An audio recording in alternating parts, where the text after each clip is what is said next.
All right, welcome aboard. This is my 1997 Carver 260 SE. This is a 26-foot boat with an additional 4-foot off the transom with an aftermarket swim deck. Swim deck was very important. When we bought this boat, mechanically sound, everything was great. The transom had just been rebuilt in Sagal by Frank, if any of you guys remember that guy. Not sure who put the outdrive back onto the transom, but they did not use enough marine grade silicone, and so the engine compartment constantly had water in it. My bilge pump was constantly running. And what else down in there that was disgusting was our trim tabs. Our trim tabs leaked like a sieve, so it was a combination of water and transmission fluid that I unfortunately was just pumping right into Lake Pend Oreille. So that drove me nuts. Bought the boat in August. On the maiden voyage of buying the boat, we headed down.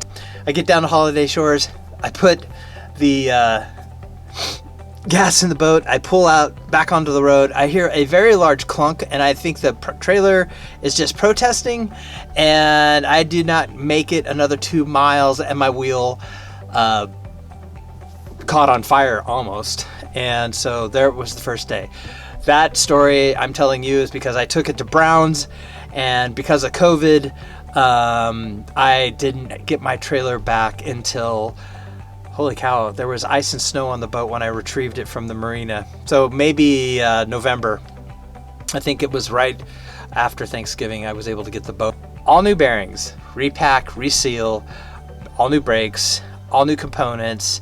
After many hours of troubleshooting and rewiring, I was able to get the truck and the trailer to talk to each other, so that led me to convert all of the lighting, update everything to LED.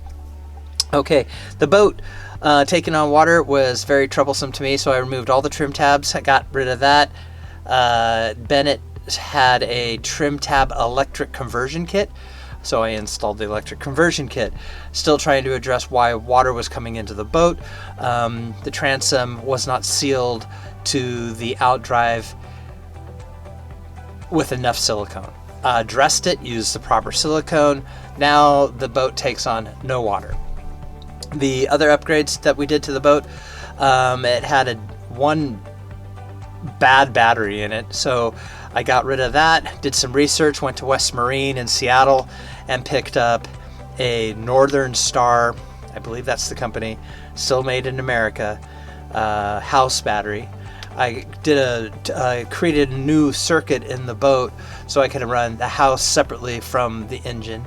We put an intuitive switch in from Blue Water that is arc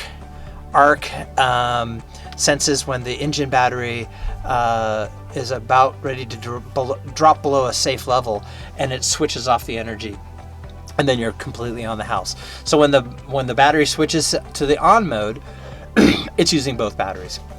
We have so much battery power, honestly I've never had an issue there. The motor has been strong but did run rich, and I got into the carb. I've got a friend who's a carb guy here in Sandpoint. I'd never seen a Weber on a big block or a small block engine, and this is the 350 Chevy motor.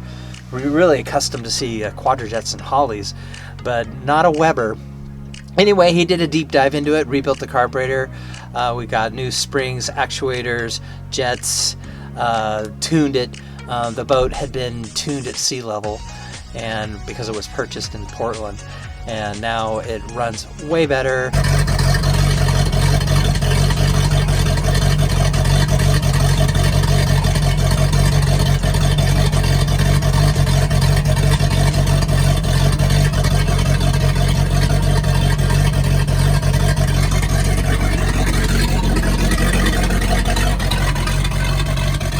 So new cap rotor, new spark plugs. I even found the spark plug that was probably from 1996, so it's completely impossible to get to, but not impossible, so I got it. And we have a much better, more efficient running boat now. I don't know what the hours are. This boat doesn't seem to have an hour meter on it. It is what it is. We upgraded to a C-deck flooring. that was a big change. Lovely. Carpet on the inside. We had the interior professionally cleaned by North Idaho Steam Cleaning. Went after all of the little weird bits inside of it just to try to get it clean. The boat has a wet head on board and a holding tank for sewage, which we have dumped about, I don't know, a couple gallons of bleach down into just to get that thing to smell a little bit better. So it's in good shape. We upgraded our stereo system. The stereo system that was on it was pretty non-functional, so we went full Rockford Fosgate components connected to a fusion head that connects to the Garmin chart plotter. The chart plotter was also an upgrade, transferable to the new owner. Just spoke with Holiday Shores and the marina folks who control most of the marinas here on Lake Pend Oreille, and we will transfer our lease agreement to the slip at Holiday Shores. That fee is $300 and will be absorbed into the cost of purchasing the boat. We took the mattress out. We added a new foam mattress that both my wife and I fully enjoy. Doesn't hurt our backs. Getting in and out of that back berthing is more problematic if somebody has to go to the bathroom in the middle of the night. So we've ended up actually sleeping here in the V berth. Other upgrades that we've done, the hull was terribly oxidized and I was able to buff a lot of that out. They lost their anchor the night that they were going to sell it to us, and so I upgraded to a Rockna 10 with a swivel.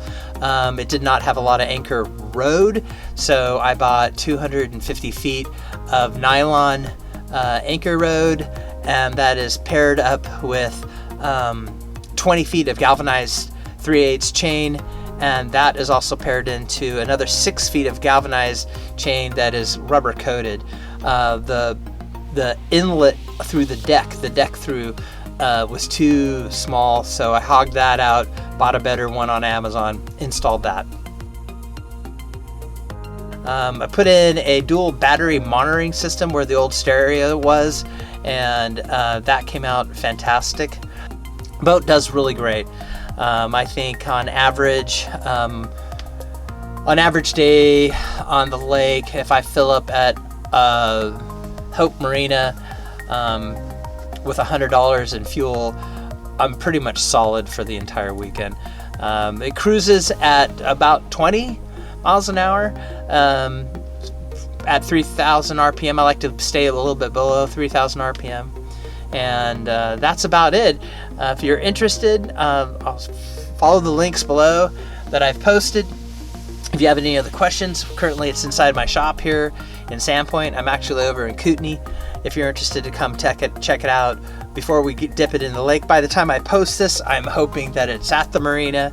And like I did say, the slip is transferable to the new owner. And just so that you all know, after speaking with them today, there's a 3-year waiting list on slips on Lake Pend Oreille. This is a 7,000-pound vessel. It was inspected by the Coast Guard last summer, and it all checks out. All the safety gear comes with the boat. All the life jackets come with the boat. It's a pretty tight little nifty package, and I hope you enjoy it. And if you show interest, please give me a ring. Thank you.